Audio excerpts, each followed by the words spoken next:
அனைவருக்கும் வணக்கம். நீங்கள் பார்த்துட்டு இருக்கிறது ஆலினால் மேக்கர் சேனல். இன்றைக்கி நான் உங்களுக்கு செஞ்சு காமிக்க போகிறது உளுந்தங்கஞ்சி.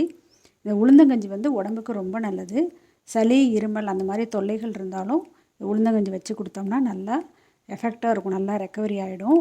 அதே மாதிரி பெண் குழந்தைங்களுக்கு இடுப்பு எலும்பு ரொம்ப பலம் இல்லாமல் இருக்கும். இப்போ உள்ள குழந்தைங்கள்லாம் சரியாகவே சாப்பிட்றது கிடையாது.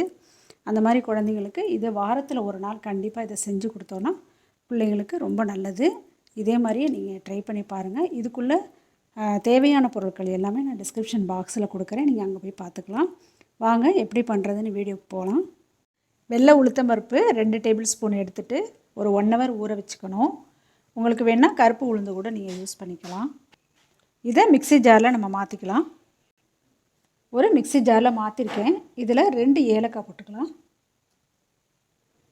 அடுத்தது ஒரு அரை கிளாஸ் அளவுக்கு தண்ணி ஊற்றிக்கலாம். இதை நெய்ஸாக அரைச்சி எடுத்துப்போம்.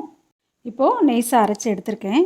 ஒரு அடி கனமான பாத்திரமாக நம்ம எடுத்துக்கணும். நான் ஒரு சின்ன குக்கர் எடுத்திருக்கேன். அதில் இதை ஊற்றிக்கலாம். ஊற்றிட்டு மிக்ஸி ஜாரையை நல்லா அலசிட்டு அந்த தண்ணியை இதில் சேர்த்துக்கணும்.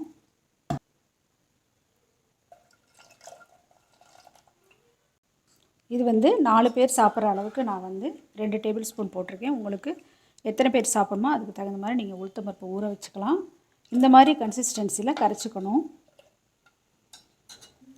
இதில் கொஞ்சமாக சால்ட்டு சேர்த்துக்கணும். ஸ்டவ்வை ஆன் பண்ணிவிட்டு குக்கரை வந்து இதில் வச்சுருக்கேன். மீடியம் ஃப்ளேமில் வச்சுட்டு நம்ம வந்து கொஞ்சமாக சால்ட்டு சேர்த்துக்கணும்.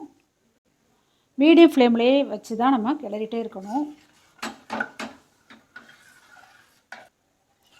இதை விடாமல் கிளறிட்டே இருக்கணும், கட்டி தட்டாமல் இந்த மாதிரி கிளறிட்டே இருக்கணும். இந்த மாதிரி ஓரளவு கெட்டியாக வந்திருக்கும். அதுக்கப்புறமா வந்து காய்ச்சின பால் 1 டம்ளர் இதோட சேர்த்துக்கணும். சேர்த்துட்டு இன்னொரு கொதி விடணும். மீடியம் ஃப்ளேம்லேயே வச்சுட்டு கொஞ்சம் கொதிக்க விட்டுறணும். இப்போது நல்லா கொதித்து வந்திருக்கு. இது வந்து சிம்மில் வச்சுக்கணும். மீடியம் ஃப்ளேமை விடவும் சிம்மில் வச்சுட்டு இப்போ நம்ம வந்து ஆட் பண்ண போகிறோம்.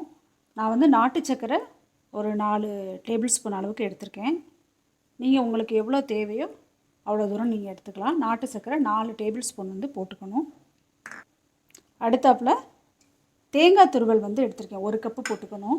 நீங்கள் வேணால் தேங்காய் பால் ஊற்றிக்கலாம். நான் வந்து நார்மல் பால் ஊற்றிட்டு தேங்காய் துருவல் வந்து போட்டிருக்கேன். இது வந்து குடிக்கிறதுக்கு நமக்கு நல்லாயிருக்கும், அதுக்காக அதை சேர்த்துருக்கேன். இப்போ இதை நல்லா கலந்து விட்டுக்கலாம். இது செய்யறதுக்கு கொஞ்சம் டைம் வந்து கம்மியாக தான் ஆகும், ஈஸியாக செஞ்சிடலாம். ஆனால் உளுத்தம்பருப்பு ஊற வைக்கிறது மட்டும் 1 ஹவர் நம்ம ஊற வச்சுக்கணும். இப்போது நல்லா கொதி வந்திருக்கு. இந்த மாதிரி கன்சிஸ்டன்சியில் இருந்தால் தான் குடிக்கிறதுக்கு நல்லாயிருக்கும். இப்போ ரெடி ஆயிடுச்சு. நம்ம ஸ்டவ்வை ஆஃப் பண்ணிவிட்டு இறக்கிக்கலாம். அருமையான உளுந்தங்கஞ்சி ரெடி ஆயிடுச்சு. வாசனையும் நல்லா பிரமாதமாக இருக்குது, டேஸ்ட்டு ரொம்ப நல்லா இருக்குது. இதே மாதிரி நீங்களும் ட்ரை பண்ணி பாருங்கள். எப்படி இருக்குன்ட்டு செஞ்சு பார்த்துட்டு கமெண்ட் பாக்ஸில் போய்ட்டு உங்களோட கமெண்ட் சொல்லுங்கள். ஆலினால் மேக்கர் சேனலுக்கு லைக் பண்ணுங்கள், ஷேர் பண்ணுங்கள், கண்டிப்பாக சப்ஸ்கிரைப் பண்ணுங்கள். தேங்க்யூ.